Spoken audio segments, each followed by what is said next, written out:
যে সময় দর্শকদের স্বাগত জানাই, যুক্ত হয়েছে রাজধানীর শাহবাগ গোল চত্বর থেকে। অর্থাৎ গোল চত্বর যে প্রজন্ম চত্বরের যে মুরালটি রয়েছে, এই মুরালটিকে কিন্তু গত পরশুদিন রাত থেকে ভাঙার কাজ চলছে ঢাকা দক্ষিণ সিটি কর্পোরেশনের পক্ষ থেকে। এবং এই গতকালে ভাঙার পরেও যে অংশটুকু ছিল সেটুকু আজকে রাতে ভেঙে ফেলা হয়েছে। এবং ভাঙার পরবর্তীতে কিন্তু আমরা দেখতে পাচ্ছি যে এই রডগুলো কিন্তু কেটে নিয়ে যাওয়া হচ্ছে এবং কারা কেটে নিয়ে যাচ্ছে, এবং এই রডগুলো কিন্তু তারা সর্বোচ্চ শক্তি দিয়ে টেনে ভাঙার চেষ্টা করছে, যেমনটি আমরা দেখতে পাচ্ছি। দর্শক, এদিকটা যদি আমরা দেখানোর চেষ্টা করছি, কয়েকজন মানুষ কিন্তু এই প্রজন্ম চত্বরের রডগুলো কিন্তু ভেঙে নিয়ে যাওয়ার চেষ্টা করছে। যেমনটি আমরা দেখতে পাচ্ছি রাজধানীর শাহবাগ থেকে প্রজন্ম চত্বরের যে মুরালটি ছিল, এই মুরালটিকে ভেঙে তারা কিন্তু ভাঙার পরেই কিন্তু তারা এই রডগুলো কেটে নিয়ে যাওয়া হচ্ছে। দর্শক, আমরা একটু কথা বলবো যারা আসলে এই রডগুলো কেটে নিয়ে যাচ্ছে। ভাই, এই হ্যালো, এদিকে আসেন।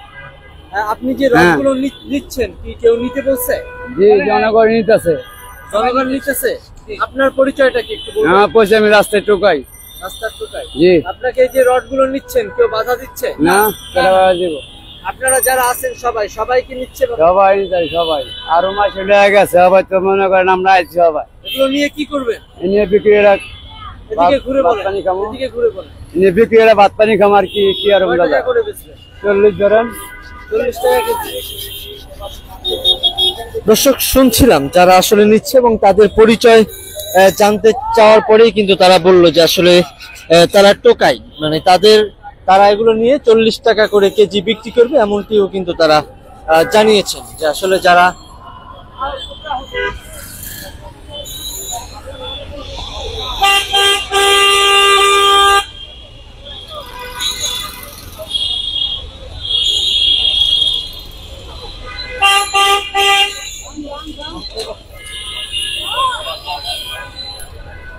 দর্শক দেখছিলাম যে আসলে এখানে আরো একজন কিন্তু কেটে নিয়ে যাচ্ছে, আমরা একটু তার সঙ্গেও কথা বলবো। ভাই, আপনি যে রডগুলো কেটে নিচ্ছেন কি নিচ্ছেন?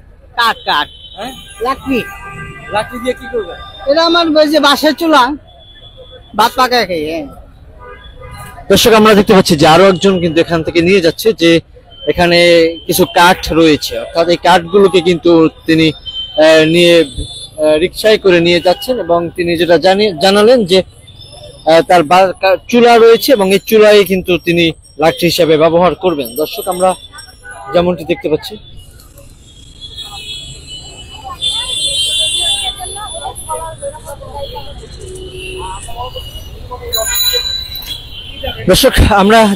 যে আসলে শরীরের সর্বোচ্চ শক্তি দিয়ে কিন্তু তারা এই রড ভেঙে নিয়ে যাওয়ার চেষ্টা করছে। এবং একজনের সঙ্গে আমাদের কথা হয়েছে, তিনি বলছেন যে তিনি আসলে একজন টোকাই, এই পরিচয় কিন্তু তিনি দিলেন। ভাই, আপনার সাথে একটু কথা বলি। আপনি রডগুলো কেটে নিয়ে যাচ্ছেন, আপনাকে কে নিতে বলছে?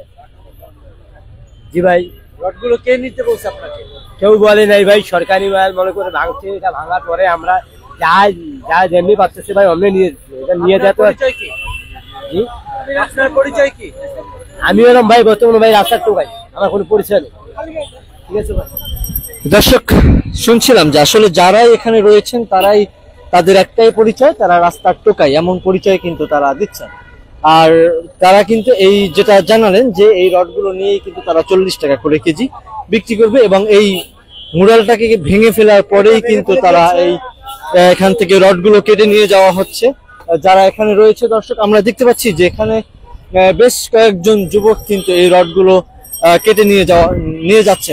গত 2 দিন আগে থেকেই কিন্তু এই মুরালটি ভাঙার কাজ চলছে, অর্থাৎ গত রাতে এবং তার আগের দিন রাতেও কিন্তু শনিবার দিন গিয়ে রাতে কিন্তু এই মুরালটি ভাঙার কাজ শুরু হয়েছে এবং রবিবার দিন গিয়েও রাতেও কিন্তু এই মুরালটি ভাঙার কাজ চলমান রয়েছিল। দর্শক, আজকে রাতে কিন্তু বাকিটুকু ভেঙে ফেলা হয়েছে ঢাকা দক্ষিণ সিটি কর্পোরেশনের পক্ষ থেকে। দর্শক, এই শাহবাগেই কিন্তু সব ধরনের আন্দোলন হয়ে থাকে এবং এই আন্দোলনের বলা যায় যে আন্দোলনের সাক্ষী হিসাবে ছিল এই প্রজন্ম চত্বর। প্রজন্ম চত্বরের যে মুরালটি রয়েছে, এই মুরালটি কিন্তু তৈরি হয়েছিল যে 2013 সালে গণজাগরণ মঞ্চ থেকেই, ওই আন্দোলন থেকেই কিন্তু তৈরি করা হয়েছিল এই শাহবাগ চত্বরের এই প্রজন্ম চত্বরের যে মুরালটি। দর্শক, যেমনটি আমরা দেখতে পাচ্ছি যে এই মুরালটি ভাঙার পরে যে রডগুলো রয়েছে এই রডগুলোকে কিন্তু ভেঙে নিয়ে যাওয়া হচ্ছে। দর্শক, শাহবাগ চত্বর থেকে আমার কাছে এই ছিল সর্বশেষ।